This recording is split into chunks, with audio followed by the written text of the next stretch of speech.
Cáncer de la cavidad bucal, presentado por Guevara Estrada, Irán y Guadalupe. El cáncer de cavidad bucal es un problema de salud mundial. Se estiman más de 500.000 casos en todo el mundo. Epidemiología. La detección oportuna de estas lesiones es considerada la mejor manera de reducir la mortalidad, morbilidad y desfiguramiento provocado por la enfermedad. En México, de acuerdo al registro histopatológico de las neoplasias malignas del año 2002, el cáncer de cabeza y cuello correspondió el 17% de todas las neoplasias malignas. De estas, 37% se ubicó en la cavidad bucal. En 50% había adenopatía metastásica. El consumo del tabaco y alcohol está fuertemente asociado con el desarrollo de estos tumores.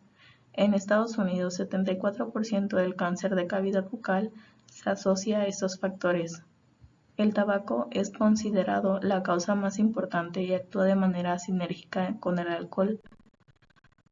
La mayor parte ocurre en adultos mayores del género masculino. En el programa de vigilancia, epidemiología y resultados finales del Instituto Nacional de Cáncer de Estados Unidos, 92% de los cánceres se presentaron en individuos de 40 años de edad o mayores, casi 50% en mayores de 65 años. Aunque históricamente el cáncer de cavidad bucal se asocia más con adultos mayores, la demografía parece estar cambiando. Se ha observado un incremento constante en individuos menores de 40 años y mujeres. La mayor parte del cáncer de cavidad bucal se desarrolla a partir de lesiones premalignas y causa notables cambios clínicos en la mucosa bucal. En un estudio de 236 pacientes con carcinoma bucal asintomático, 64% de las lesiones eran rojas, 12% eran predominantes blancas y 23% eran blancas y rojas en la misma proporción. La literatura indica un riesgo de transformación maligna muy variable, dependiendo del tipo de lesión y el tiempo de seguimiento. A diferencia del carcinoma de orofaringe, el carcinoma de cavidad bucal no se ha relacionado claramente con el virus del papiloma humano. Los pacientes con mala higiene bucal tienen un riesgo incrementado de cáncer de cavidad bucal, independientemente del efecto del tabaco, alcohol u otros factores. En pacientes sin estos factores de riesgo, los tumores frecuentemente se localizan en el lado bucal de la encía y comparativamente menos casos en el piso de la boca. Cuadro clínico. Muchas lesiones premalignas no presentan síntomas, momento en el que las lesiones son más tratables. El cáncer de cavidad bucal se localiza con más frecuencia en la región dorsal y lateral de la lengua, 40%.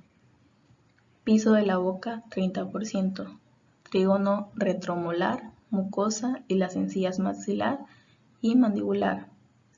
Estas son áreas cubiertas por mucosa delgada y no queratinizada, más permeable a carcinógenos que la mucosa queratinizada. En una serie de 3.526 pacientes, Waldon y Scharfer hacen énfasis en las localizaciones específicas de alto riesgo. Piso de la boca, lengua ventral. Demostraron un riesgo de displasia o carcinoma de 40% al momento de la biopsia inicial del piso de la boca.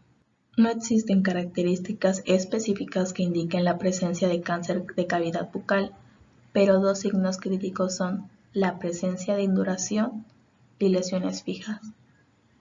Los signos de alarma de cáncer bucal son la eritoplasia, lesiones rojas, lesiones mixtas, una masa o úlcera indurada, úlcera con fisura, márgenes elevados, dolor o hipoestesia, dientes flojos, una zona de extracción dental que no cicatriza, lesión fija a tejidos más profundos, linfadenopatía, disfagia y pérdida de peso. Además de la biopsia, otras tecnologías para el diagnóstico temprano son la tinción vital, biomarcadores, entre otros. Es de vital importancia que el interrogatorio incluya factores de riesgo y comorbilidades, el tiempo de aparición de la lesión y su progresión. Se debe realizar una exploración física detallada de cabeza y cuello que incluya palpar la lesión para determinar si está fija a estructuras adyacentes. Una laringoscopía indirecta debe ser parte integral del estudio, sin embargo, requiere de experiencia y no en todos los pacientes se obtiene una visualización óptima. El estudio endoscópico de la vía aerodigestiva superior puede realizarse en el consultorio para evaluar la extensión del tumor primario y tumores sincrónicos, aunque no suple la necesidad de un estudio bajo anestesia en el quirófano. Con la sospecha diagnóstica se debe realizar una biopsia del tumor primario. Si esto no se ha hecho, una biopsia incisional puede llevarse a cabo bajo anestesia local con un cilindro o sacabocados. Es importante tomar en cuenta que el tejido extirpado debe ser representativo de la lesión y evitar de que se trate de una zona desvitalizada que puede ser notificada como necrosis. En relación a los estudios de imagen, estos deben ayudar a conocer la extensión del tumor primario, su relación a estructuras adyacentes y metástasis ganglionares regionales. En la cavidad bucal es importante con frecuencia si la mandíbula o el maxilar están afectados. La tomografía computarizada con cortes finos en cabeza y cuello es muy útil para ello.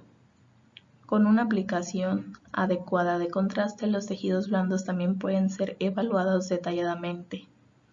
Una desventaja es la presencia de artefactos provocados por piezas metálicas en la dentadura. La resonancia magnética con gadolínio brinda información minuciosa de la relación del tumor con los tejidos blandos, así como invasión perineural. La tomografía por emisión de positrones en combinación con tomografía computarizada se ha utilizado en el diagnóstico de los tumores primarios y metástasis regionales y a distancia. Sin embargo, aún no es claro que esto sea superior a los otros estudios en la mayor parte de los pacientes. La ortopantografía puede ser de gran utilidad para los cirujanos maxilofaciales en la planeación de extracciones dentales, rehabilitación dental y la elaboración de prótesis. También existe un cuadro donde está la tapificación, tumor, ganglio, metástasis de estos tumores. La evaluación de los pacientes debe ser integral dentro de un ambiente multidisciplinario. Especialmente en tumores avanzados, los pacientes deben ser evaluados por oncólogos médicos, radioterapeutas con experiencia en cabeza y cuello, dentistas, nutriólogos y en casos de resecciones grandes o compuestas también por cirujanos reconstructivos. A menudo se requiere de foniatras para la rehabilitación después de la cirugía, no solo para habla, sino para trabajar en técnicas y ejercicios para la deglución. Algunos pacientes pueden beneficiarse de quimioterapia de inducción o quimioterapia antes de otros tratamientos, de tal manera que una evaluación por parte de estos servicios antes de cualquier tratamiento es de gran utilidad. En el tratamiento, la resección quirúrgica continúa siendo el estándar de tratamiento para la mayoría de los pacientes con cáncer de cavidad bucal, especialmente en etapas tempranas. 80% de los casos se controla el tumor primario con cirugía como terapéutica única. La resección quirúrgica en estos tumores pequeños tiene una baja morbilidad y excelentes resultados funcional. La braquiterapia intersticial y la radioterapia externa pueden ser efectivas. Sin embargo, la xerotomía de por vida, digeusia temporal o permanente, caries dentales, fibrosis de los tejidos blandos y el riesgo de osteoradionecrosis hasta el 15% de los pacientes hacen que la cirugía sea la primera opción. La terapéutica exitosa del cáncer de cavidad bucal depende de un tratamiento efectivo de los ganglios linfáticos regionales, así como del tumor primario. Debe realizarse una disección del cuello electiva en la mayoría de los pacientes. En caso de enfermedad ganglionar macroscópica se debe llevar a cabo una disección terapéutica de cuello y en aquellos casos con adenopatía extensa y invasión extracapsular se requiere la radioterapia postoperatoria. Etapa 3 y 4. Se precisa de tratamiento multimodal. Los tumores primarios grandes requieren reconstrucción después de la resección. No hay suficiente evidencia sobre el tratamiento no quirúrgico en cáncer bucal local avanzado. Los efectos colaterales de la radioterapia previamente mencionados no puede evitarse, ya que muchos de los pacientes requerirán quimiorradioterapia. La evidencia actual sugiere que los pacientes deben someterse a resección quirúrgica, reconstrucción y tratamiento adyuvante basado en características histológicas adversas. En caso de las lesiones en la lengua, cuando la enfermedad es tipificada apropiadamente y se realiza el tratamiento adecuado para el tumor primario y el cuello, el pronóstico es favorable con tasas de control locorregional para tumores T1 y T2 de 60 y 80% a 5 años. En pacientes con etapa 3 y 4, la supervivencia a 5 años es de 54 y 34% respectivamente. El abordaje quirúrgico para estos pacientes puede ser transoral, en otros casos puede requerirse una mandibulotomía para obtener un margen tridimensional. En ciertos pacientes puede necesitarse una glosectomía total en caso de tumores extensos de la musculatura intrínseca de la lengua. En algunos casos debe considerarse laringectomía cuando la resección extensa dejará al paciente con problemas de expiración e incapacidad total para la deglución. Los tumores que se encuentran próximos a la mucosa de la encía deben ser resecados con la encía y periósteo como margen profundo, y aquellos que parecen invadir el periósteo deben resecarse con un margen adicional de hueso mediante el procedimiento de resección marginal de mandíbula. Dependiendo de la extensión del tumor, se puede hacer resección bicortal de hueso de la porción alveolar superior, mandibulectomía del abordaje o resección selectiva de la corteza interna con un corte vertical y oblicuo. Se debe dejar por lo menos un grosor de 1 centímetro del borde inferior después de una mandibulectomía del borde superior para reducir el riesgo de fracturas.